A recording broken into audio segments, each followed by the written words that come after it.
In some of the countries where I've done mission work, one of the things that I've noticed that's really had an impact on me is that you can go anywhere in the world, and the Mass, the Catholic Mass, is the same. They speak different languages. They have a few different customs, but it's really beautiful as a priest. I was doing mission work in Central America, in Russia, and then also in Africa.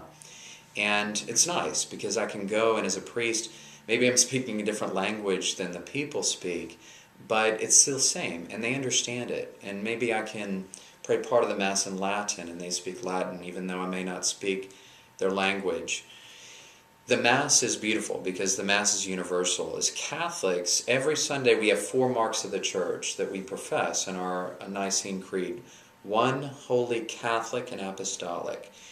And it's important that we realize that oneness, the universality, the Catholicity is present, that we have an apostolic heritage that we're drawing from. And that we're always in union with the Church in heaven, the Church in purgatory. We call the Church militant here on earth, the Church triumphant, the Church purgative in purgatory. This is why it's important we go to Mass. It's interesting, isn't it, that the first 3 commandments, often when I'm talking to grade school kids, they'll know them. Even the non-Catholics, they'll know all 10 commandments. But if I asked their parents, then we're lucky if we get maybe 3. First 3 commandments, honor God, honor God's day, honor God's name. And so that's not coincidental that God tells us to honor Him.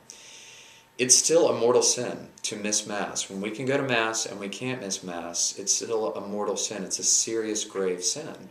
It's very true if we have children and we're responsible for their education, for their spiritual formation, and we just make light of it. That's a responsibility that we will be held accountable for. This is in our catechism, so I'm not making this up. We have to show up at Mass. Being present means something. So as a priest, for instance, when I go to the hospital and I see somebody that's dying, and I mean, it's totally different if I call them on the phone and say, hey, best of luck to you. Or if I'm physically present there, even if they cannot say anything, I'm present with you, and I'm anointing you, and I'm praying over you. I'm there. Anybody that's been married, you know this, right? That it's you want to be in the presence of your spouse. Ask any soldier that's been in battle. You want to be present with your spouse. We have to be physically present there. It's possible that the priest has an accent. It's possible that the homily's not so good. And it's possible that we're sitting way, way in the back. Or maybe we're in a church and we're one of 2 people there. The Eucharist, Jesus Christ tells us, I'm present there. My flesh is true food. My blood is true drink. Unless you eat my flesh and drink my blood, you have no life within you. We don't make this up. Jesus Christ says this.